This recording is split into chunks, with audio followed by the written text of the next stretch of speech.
आपला प्रचार हा अतिशय चांगला चाललेला आहे। संपूर्ण गावातून प्रत्येक सामान्य शेतकरी मतदार, नोकरवर्गामध्ये असलेला मतदार, सदन मतदार, गोरगरीब मतदार सर्व हा आमच्या पाठीशी आहे। त्याच्यामुळे आम्हाला कुठलीही चिंता करण्याची कारण नाही।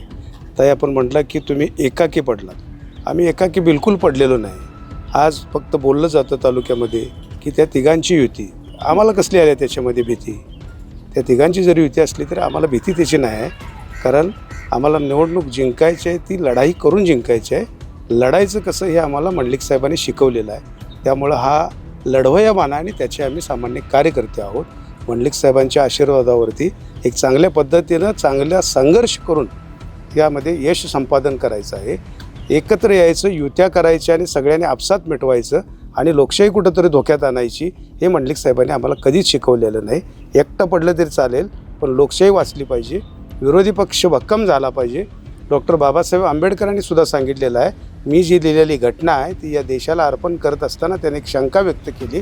त्याच्यामध्ये बाबासाहेब म्हणतात की जर विरोधी पक्ष जर कमकुवत झाला तर मी इतक्या कष्टाने लिहिलेली घटनासुद्धा तिथं वाया जाईल।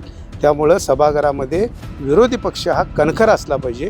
अर्थात बाबासाहेबांचं म्हणणं असं होतं की सत्ता स्थापन करण्यापेक्षा जादा जोर त्यांचा होता तो विरोधकांच्यावरती होता।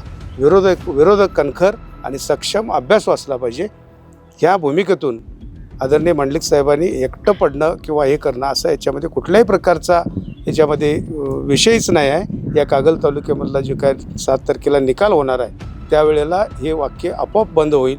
त्यामुळं संजय दादा एकटे पडलेले नसून मंडलिक साहेबांचा विचार आणि एक चांगल्या पद्धतीचा संघर्षाच्या लढ्यातून एक चांगलं यश यावेळेला कागल तालुक्यातील सगळ्याच मतदारसंघामध्ये, जिल्हा परिषदेच्या 6 मतदारसंघ आणि पंचायत समितीच्या 12 मतदारसंघामध्ये आपल्याला घवघवीत यश या ठिकाणी प्राप्त झालेलं आपल्याला लक्षात येईल। बाकीचे जे प्रतिस्पर्धी आहेत त्यांचं पण तुल्यबळ मताधिक्य तेवढंच वाटतं तर आम्ही लोकांच्या समोर प्रत्येकानं आम्ही मतदारांना विनंती करतोय की जिल्हा परिषदेला असलेले 2 उमेदवार किंवा पंचायत समितीला असलेले दोन्ही उमेदवार यांचं पहिल्यांदा तुम्ही क्वालिफिकेशन बघा।